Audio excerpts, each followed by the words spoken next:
The Queen Mary 2 is a city at sea. She's the largest and most expensive ocean liner ever conceived. Stood on her end, she's taller than the Eiffel Tower, and her engines are large enough to power Reykjavik. She is capable of crossing some of the roughest seas on the planet, while her passengers enjoy unrivaled luxury. She is unique among ships. It's everything about her. It's her strength, her speed, the majesty of the ship itself. In an age when ocean liners have almost disappeared, she is a vessel that few believed would ever be built. But to construct this 21st century icon, the engineers must practically reinvent shipbuilding.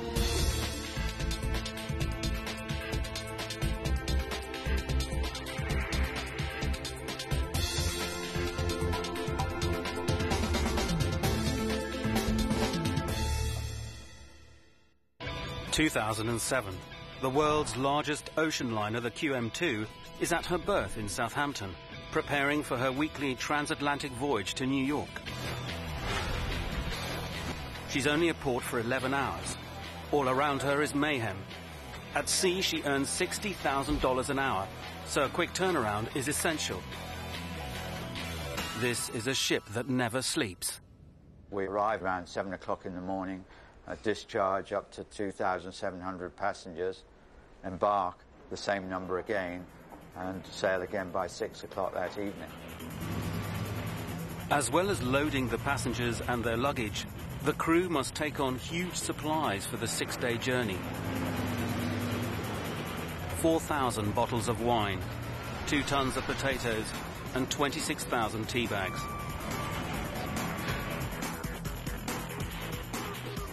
So much water is needed, the ship can't carry enough. Instead, the QM2 has her own desalination plant to produce fresh water from the sea, and a wastewater treatment plant to discharge perfectly clean water back out. She must take on 3 million litres of fuel, enough to drive a car to the moon and back 70 times. That's a bill of over $1 million.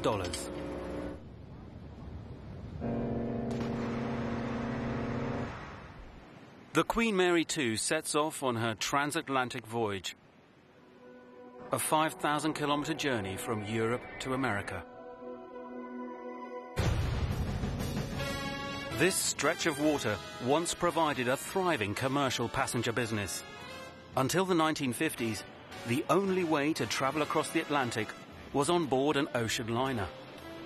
The ship company, Cunard, had a reputation for some of the finest ships. The Lusitania, Queen Elizabeth, Mauretania, and the original Queen Mary ruled the waves. Then, one autumn day in 1958, a fatal blow struck the ocean liner industry, the first commercial transatlantic passenger flight. In a stroke, the journey time was cut from 5 days to 15 hours. 40 years later, and the only ocean liner still doing this crossing was the QE2. Her age was beginning to show, and the once proud Cunard was in deep financial trouble. It looked like the golden age of ocean liners was over forever. No one could see a future for this slow but stately form of travel. No one except one billionaire with a vision. Mickey Arison owns Florida's Miami Heat basketball team. He's also chairman of Carnival Corporation, one of the world's biggest shipping companies. I saw a television special on what was called the last superliner, QE2, and I remember being very upset by that. He and his family have a very personal attachment to ocean liners. I sailed on the Mauretania in 1954 when we immigrated to the United States. The Mauretania was one of Cunard's classic liners.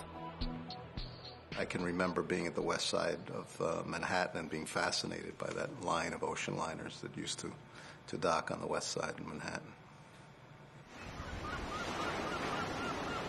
By the 1990s, the public are spending their time and money in other ways. Ocean liners are a distant memory. But in 1997, Mickey Arison detects a shift in mood. the movie Titanic had come out, and there was a kind of a nice nostalgic feeling about that movie and about transatlantic crossings. That feeling of nostalgia gave me the sense that if we could bring back that feeling of the great transatlantic voyages of the past, that we would have something special. And he's prepared to stake his wealth on it. Mickey buys the failing Cunard with the intention of building the greatest ocean liner of them all, the Queen Mary 2. With a price tag of $800 million, the construction of the QM2 could be the biggest risk of Mickey's life. And time is against him. To keep the tradition alive, the QM2 must be ready to take up the baton when the last remaining liner, the QE2, lays it down in 2004. Her sheer scale will present one of the greatest engineering challenges in maritime history. She will be the tallest, broadest, and longest passenger ship on record. Mickey needs a remarkable naval architect to design her. Stephen Payne, senior naval architect, is as passionate about ocean liners as Mickey. When he was 10, Payne's parents took him to visit the newly completed QE2. As a family, we walked around that great ship for 2 or 3 hours. Really fired my imagination, and I really felt, oh, wouldn't it be great one day to be able to design and build ships such as this? Payne agrees to take on the QM2, the toughest job of his career. Over a 2-year period, he and his team will have to produce a phenomenal 80,000 design drawings, from the shape of the funnel to the position of the propellers. I really did sort of eat, sleep, dream, everything Queen Mary 2. It was such a mind-blowing, mind-boggling project to be involved in.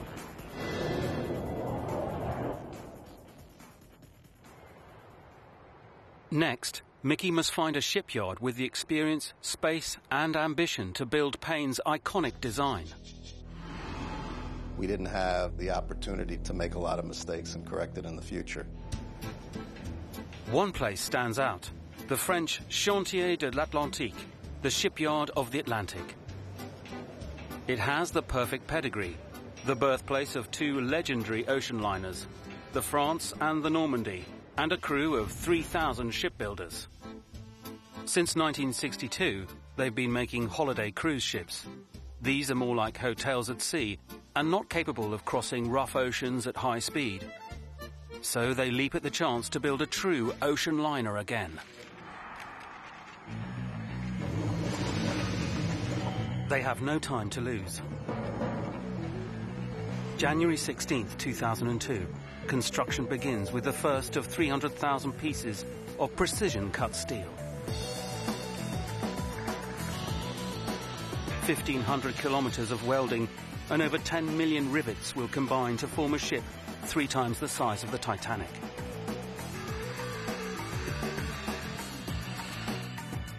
The shipyard's chief designer is under pressure. Delivering the Queen Mary 2 behind schedule would have been a disaster for the shipyard. Mickey Arison demands that the ship must be completed within 2 years, an incredibly tight deadline. The Chantier team can't afford to relax. Every day the shipyard runs over will cost them $500,000.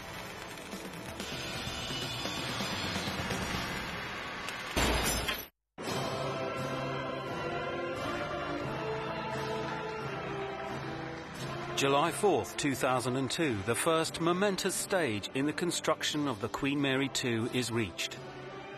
The keel laying.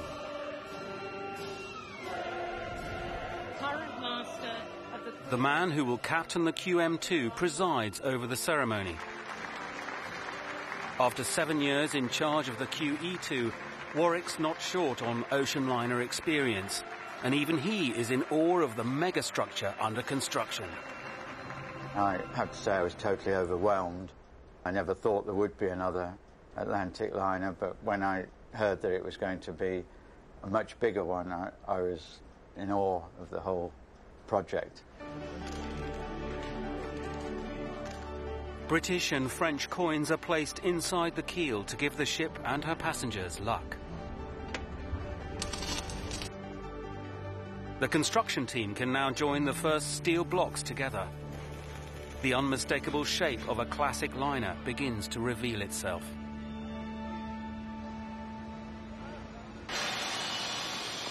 The cost of building the largest and most luxurious ocean liner on Earth is phenomenal, 4 times the budget for the film Titanic.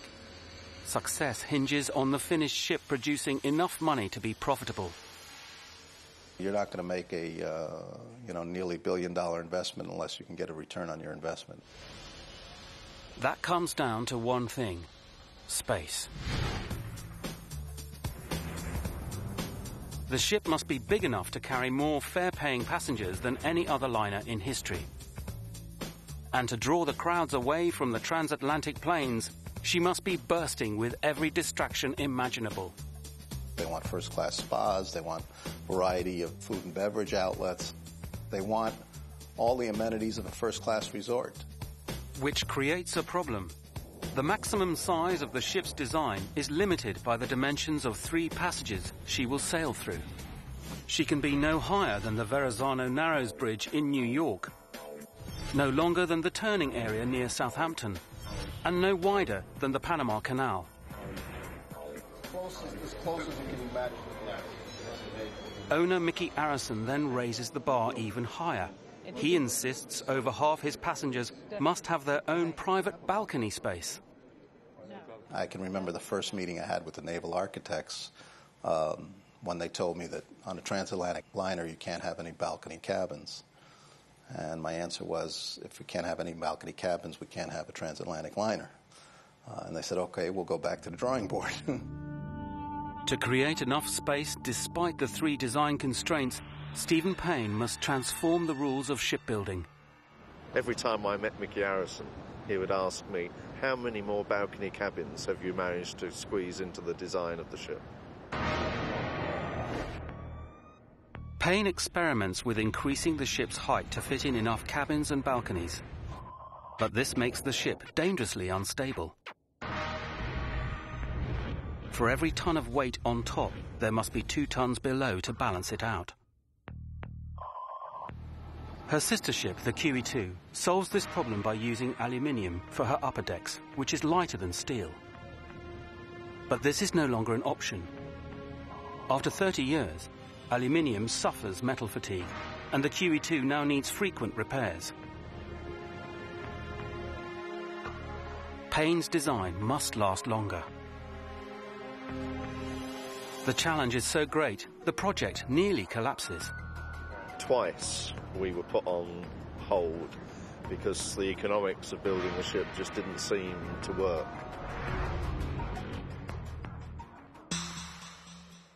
But Mickey insists a solution be found. Eventually, Payne and his team make a proposal to build a ship that's longer and wider than ever before to accommodate enough passengers. This enormous stable base means they can increase the height and still use steel for the structure.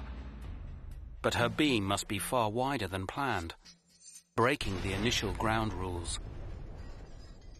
The ship had to be large enough to meet the demands of our guests, and clearly could not be built to go through the Panama Canal. This decision comes at a heavy price. During special round-the-world voyages, the QM2 will be forced to travel via South America instead. A 15,000-kilometer voyage, which takes her round Cape Horn, one of the most dangerous passages on the planet. But Mickey gets his balconies. Every aspect of this new ship tests the design team.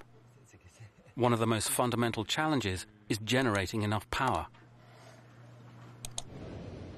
The engines must supply electricity for a community of 4,000 people.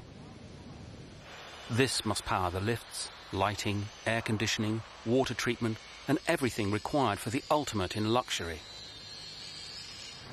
And that's not all. Huge power is needed to propel the ship across the Atlantic.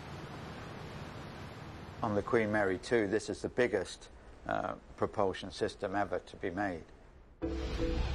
To reach speeds necessary for the 6-day timetable, keeping the company in business, the ship must produce the energy equivalent to powering 200,000 homes. That's a city the size of Southampton or Reykjavik. Speed of the ship is absolutely fundamental, and it was of crucial importance to ensure that the ship would be able to arrive and depart on schedule.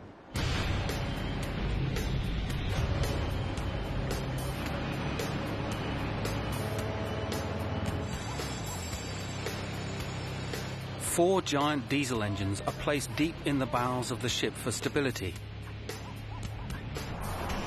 Their size means they cannot be fitted into the completed ship. Instead, the ship must be built around them. The pistons are nearly half a metre across and have a capacity 80 times bigger than that of a double-decker bus engine. Each engine boasts 16 of them, and at full throttle pumps out 17 megawatts of electricity. This pushes the propulsion system to 24 knots, as fast as most holiday cruise ships. But unlike cruise ships that are designed for relaxation, the QM2 must be an efficient mode of transport, capable of achieving nearer 30 knots. Payne needs to find a way of generating much more energy.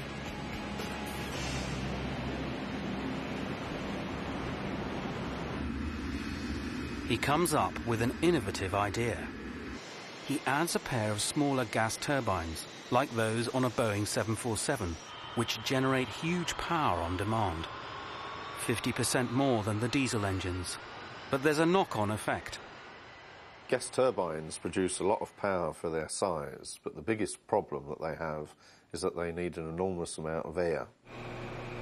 Drawing this air all the way down to the turbines in the engine room through large ducts would take up valuable space.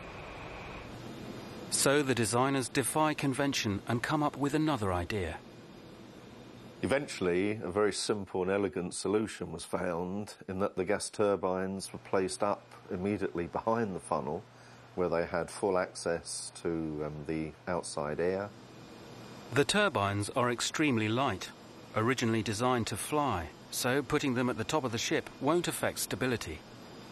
And that's how the problem was solved. October 2002. With the diesel engines installed, the rest of the ship can now be built around them.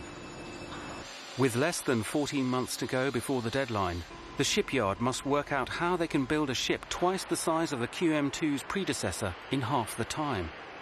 They opt for a technique never used on an ocean liner before. First, they divide the entire ship into 98 blocks. Each block is built separately, with the raw steel being welded into shape in huge workshops. Pre-assembled blocks are then fitted together.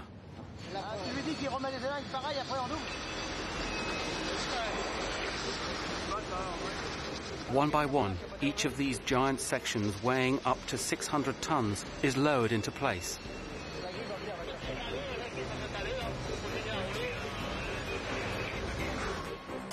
They must be pinpoint accurate.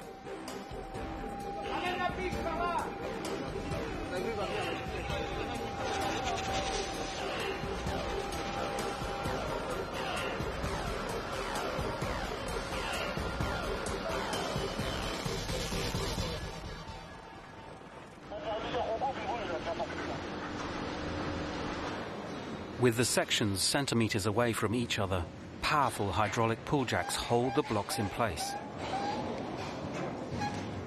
The team checks the fit, then welds the section to the growing vessel.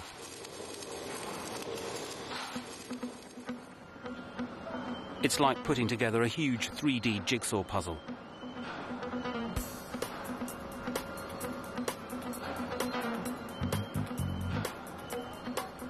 As the puzzle comes together, a critical part of the ship starts to emerge: the hull. which must withstand one of the fiercest forces of nature: the Atlantic Ocean. Rogue waves in the Atlantic have long been a staple of mariners' tales, but cutting-edge science has recently proved they're more than just myth. On the Atlantic Ocean, these waves are a terrifying threat. In 1966, an Italian liner, Michelangelo, is hit by a 21-meter wave on its way to New York.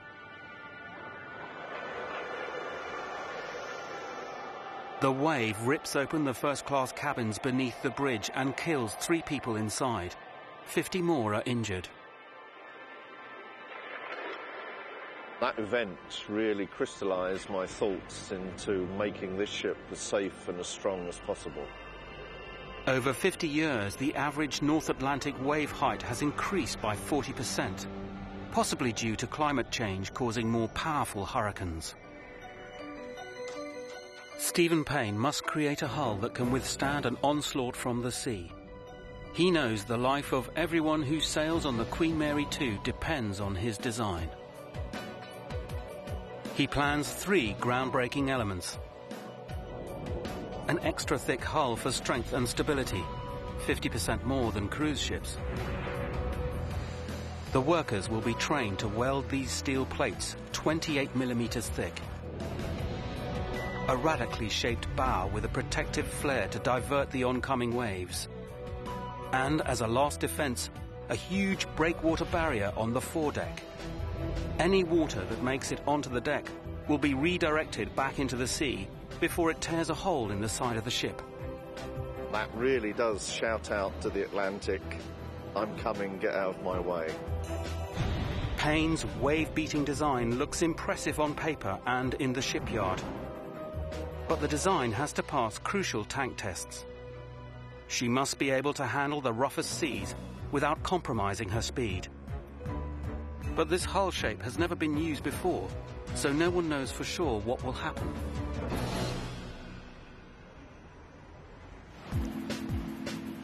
Holland has the world's largest seakeeping test basin.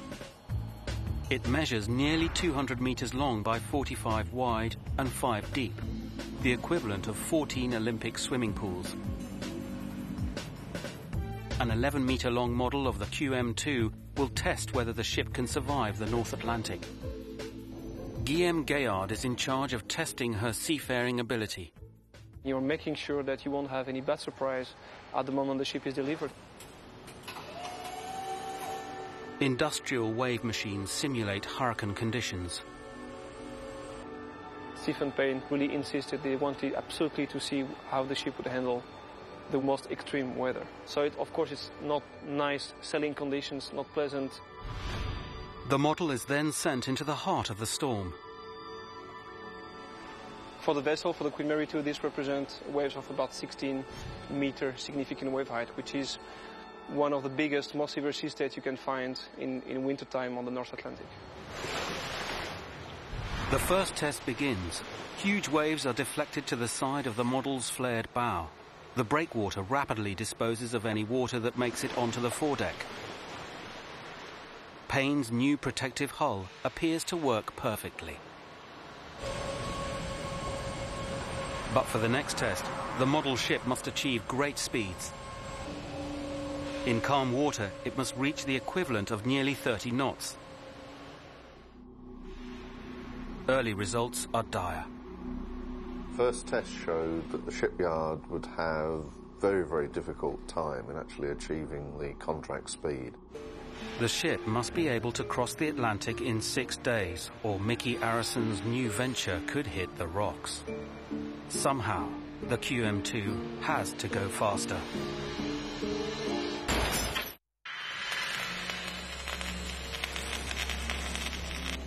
The shipyard must increase the speed of the Queen Mary 2 to fulfill their contract. The pressure is on engineer Henk Valkhoff.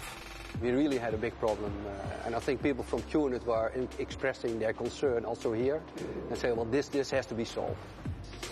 The simplest solution would be to increase the power, but the propulsion system is already under construction and cannot be changed. We gave the shipyard a very, very tight limit on the amount of power they could use to drive the ship for the speed we wanted. They would have to find another way. Henk Valkhoff turns his attention instead to the bow. As ships move forward, water is forced into a bow wave at the front, which causes resistance. Here we see a traditional bow. There's a lot of waves and turbulence on front of it, and that's slowing down the speed of such a ship. Many modern ships, including the QM2, incorporate what's called a bulbous bow to counteract this effect. Water flows up over the bulb. Then, as it comes back down, the two flows of water partially cancel each other out, reducing the bow wave. When I look at the bulbous bow, like on the Queen Mary 2, you see a significant reduction of drag, improving the speed. But even with a bulbous bow, the QM2 model is not fast enough. In a bold move, Valkhoff increases the size of the bulbous bow by nearly 2 meters for maximum effect, making it at 12 meters longer than ever before on a passenger ship. The model finally hits its target speed. We have seen performance improvements up to 15 to 20%. So this ship is so fast, I cannot keep up with it. The shipyard engineers are back on track, but it's not plain sailing yet. No one will want to pay up to $30,000 per cabin to cross the Atlantic in a ship that makes them feel seasick. On a cargo vessel, all the cargo is secured. On a passenger ship, we don't tie the passengers down. Stephen Payne has a better solution. He plans to use well-established technology, but on a large scale. He adds 2 pairs of huge stabilizing fins. Each has a surface area of over 15 square meters. In calm weather, to reduce the drag, the stabilizers are housed inside the ship's hull. In rough weather, they're deployed at the push of a button to counteract the pitch and roll of heavy seas. The 70-ton fins extend in just 30 seconds to a distance of 6 meters beyond the ship's side. Here they will move through the water like the wings of a plane. The new stabilizers cut roll by 90% and make the QM2 twice as stable as her predecessor, the QE2. Stephen Payne now turns his attention to the thorny issue of maneuverability. Yeah, because there's different standards between passenger and crew. Commodore Warwick knows that he'll need to control the ship's movements very precisely, especially on the Solent, a stretch of water near Southampton. Solent is a very tight channel for a ship this size, so it's essential that we get the maneuverability of the ship exactly right to accomplish these turns. Traditional ocean liners are built with shaft-driven propellers for propulsion and a rudder to steer. Not only does this take up valuable space, it also gives limited maneuverability. Payne has heard about a recent breakthrough in marine propulsion known as pods.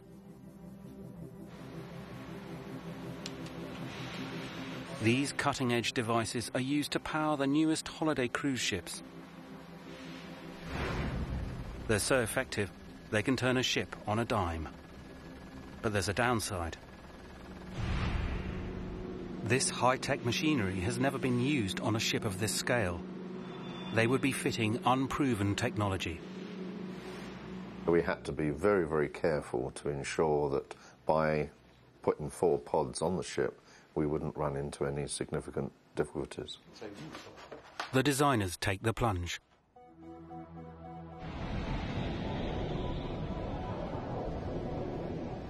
Four enormous pods hang under the hull like giant outboard motors.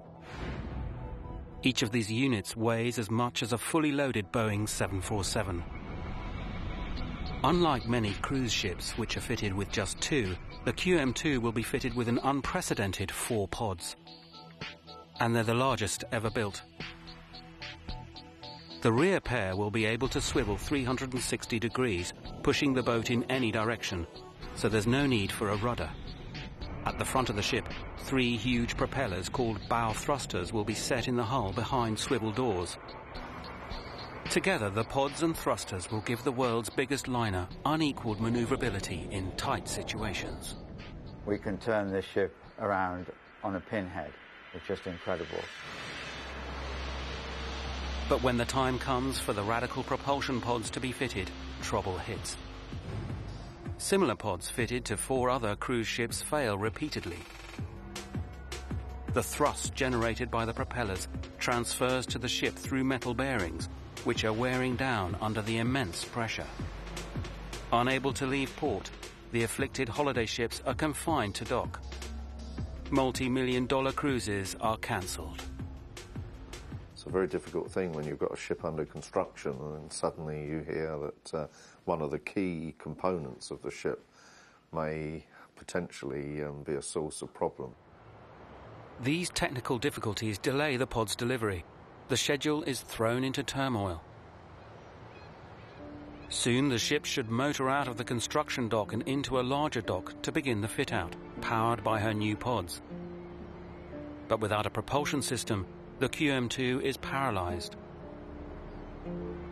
Project completion is planned for just 8 months' time. There is only a narrow monthly window when the lunar tide is high enough to allow the transfer, and the pods will not arrive in time.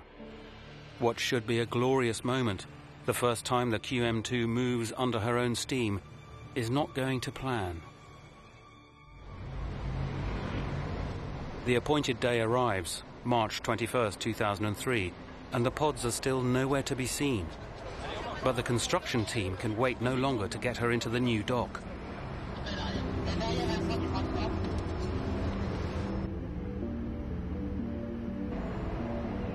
At 4 a.m., under cover of darkness, away from the glare of the world's media, the Queen Mary 2 moves out into the river. But she's being pulled by tugboats. Her lack of pods makes the transfer more dangerous and delays the schedule. The shipyards still don't know when they'll be delivered.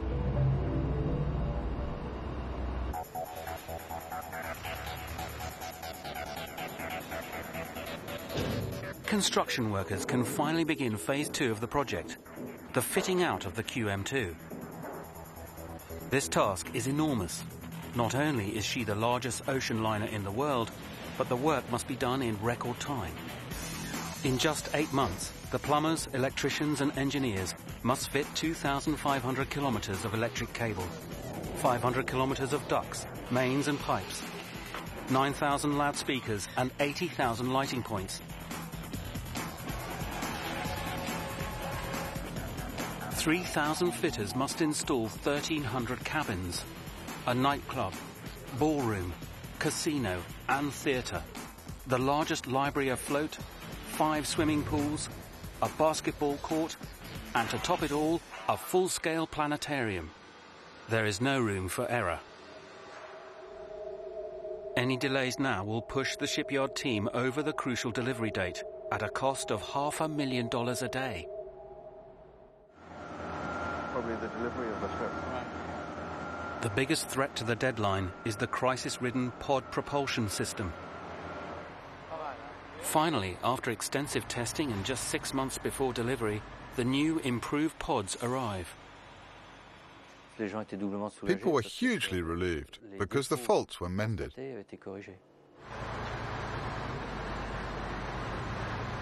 The pods are assembled and fitted to the base of the ship.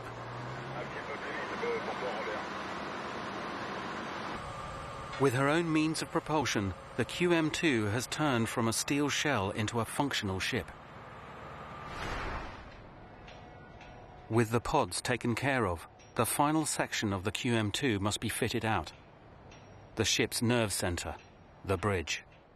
The construction crew painstakingly install one of the most advanced maritime control centers in the world. The captain has no wheel to steer the ship. A bank of state-of-the-art touch-sensitive computer screens control every process. From precise adjustments of the rotating propulsion pods, to a satellite navigation system that gives the ship's exact location. With the interior fit out nearly complete, the QM2 approaches her final hurdle, the sea trials. Cunard will only pay the full bill if the shipyard can prove that she meets the meticulous standards set out in the contract. During design and construction, the ship's components were tested and shown to work flawlessly. But because of the unique design, no one can be sure how the actual ship will perform on the water. It's always a nervous time, the first sea trials, because it's an unknown. You just don't know what's going to happen. The only way to find out is to launch her into the ocean. On September 25th, 2003, there's cause for celebration as the Queen Mary 2 sails out of the dock under her own power for the first time.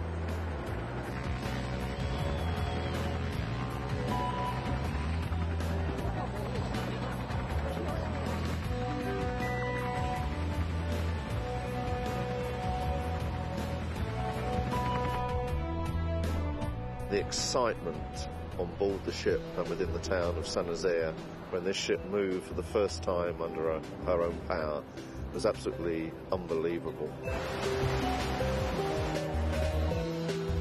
For the next 3 days, 40 separate tests are carried out. She needs to pass them all. Anchors are dropped and retrieved. The ship performs crash turns, and the rescue boats are deployed. Everything is going to plan.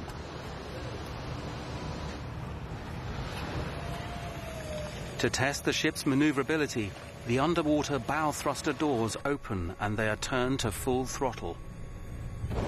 But something's not right.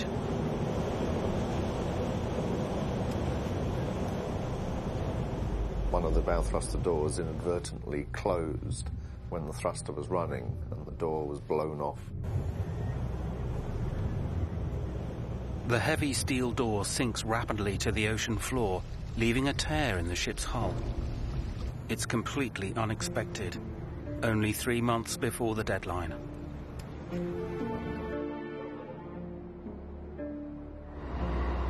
The Queen Mary 2 limps back to the shipyard. This is a grave wake-up call. The hydrodynamics of the ship will be seriously affected. With one of the doors missing, it would mean that there would be a lot of turbulence, which would slow the ship down. The speed trials are in just 4 weeks, but the suppliers can't make a new bow door in time. The shipyard has no choice but to try to make this precision piece of technology themselves. As the engineers worry about the bow door, the decorators also have a huge task ahead of them. 250,000 meters of flooring and carpet and works of art worth $7 million must fill vast public rooms and endless corridors. The hull needs 200,000 liters of red and black paint, but the QM2 must also be thoroughly green, so the paint used is non-toxic to marine life. With just 3 months until delivery, they can't afford any setbacks. After a month of feverish activity, the decorators are well on course to finish by the delivery date, and the engineers complete the bow door just in time for the speed trials.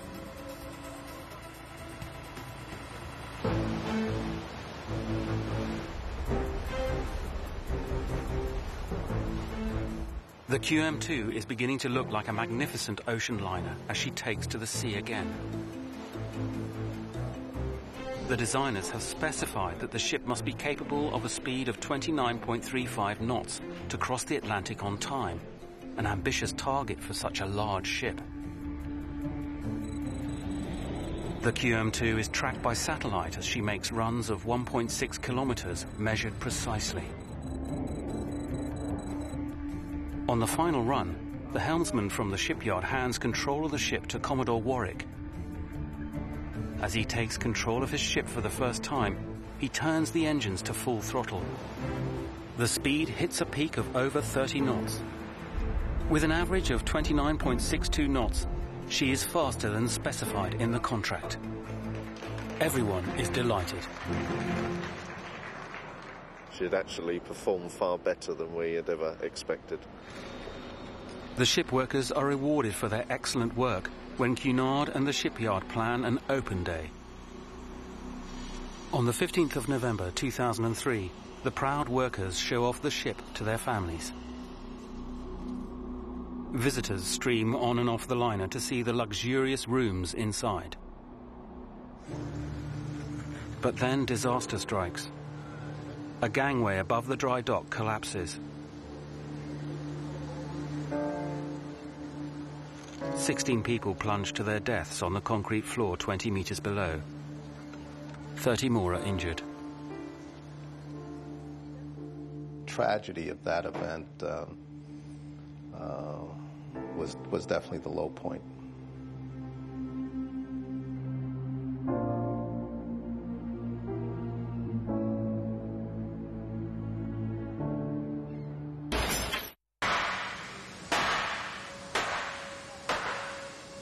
Despite the tragic collapse of the QM2's gangway, the workers are determined to finish construction on time.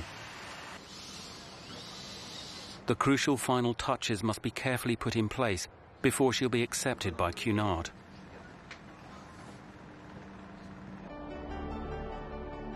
Against all the odds, after a month's hard work, the QM2 is finally ready for delivery, on the very day that had been specified 2 years before. On Boxing Day 2003, the completed Queen Mary II leaves Saint-Nazaire and is delivered to Mickey Arison. It was a euphoric day. I felt that we'd really accomplished something very, very special.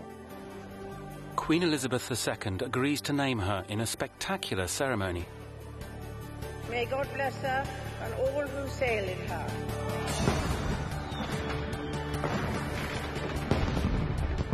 The Queen Mary II is born. And there has never been a ship like her. So much about her is on the largest scale. It's her strength, her speed, the majesty of the ship itself, and people feel that when they're aboard. She has the biggest ballroom afloat, a theatre, the world's only floating planetarium, and the magnificent Britannia dining room. Mickey Arison and Stephen Payne have achieved their dream of creating an ocean liner for the 21st century. The ship now exists, and it's proving all those people who said there would never be another transatlantic liner absolutely wrong, because the ship is here and she's doing very well. The QM2 takes over the historic transatlantic route from the QE2. After 5 days at sea, she is a day away from New York and has entered thick fog. Commodore Warwick is responsible for the lives of nearly 4,000 passengers and crew. He has both trusted traditional methods and cutting-edge technology at his disposal. The QM2 sounds her horn every 2 minutes to warn approaching ships. This horn can be heard over 15 kilometers away and was installed in 1935 on the original Queen Mary, after whom this ship was named. Larger dots on the screen represent objects picked up by radar and could be ships, icebergs, or even whales. One of these dots is moving towards the QM2 on a potential collision course. We now identified the ship approaching us. On the radar is indicating that she's traveling at 4.3 knots. The state-of-the-art computer works out the ship's route and calculates that they will pass too close for comfort. Warwick takes averting action. We've made a broad alteration of course to starboard so that we'll pass well clear of each other. The QM2 is safely on track. But down in the galley, staff are preparing for the next challenge: dinner. At one sitting, 1,100 passengers will eat their silver service gourmet meal. Within 30 minutes of these diners finishing, the kitchen and waiting staff must turn it all around and be ready to serve the next 1,100.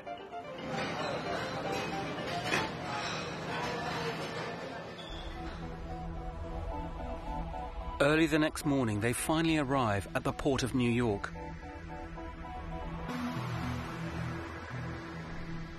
This is one of the most testing parts of the voyage.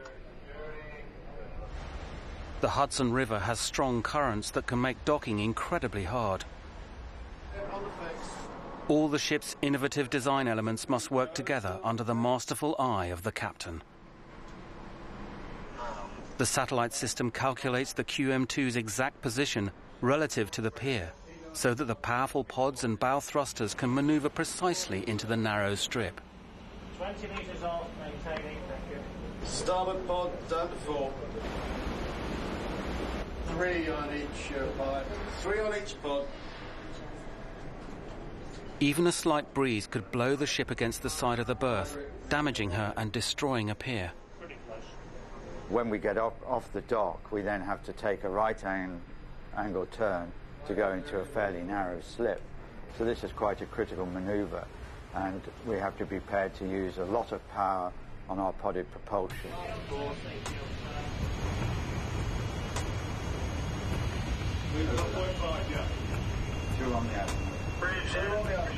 Commodore Warwick guides the vast ship perfectly into the berth.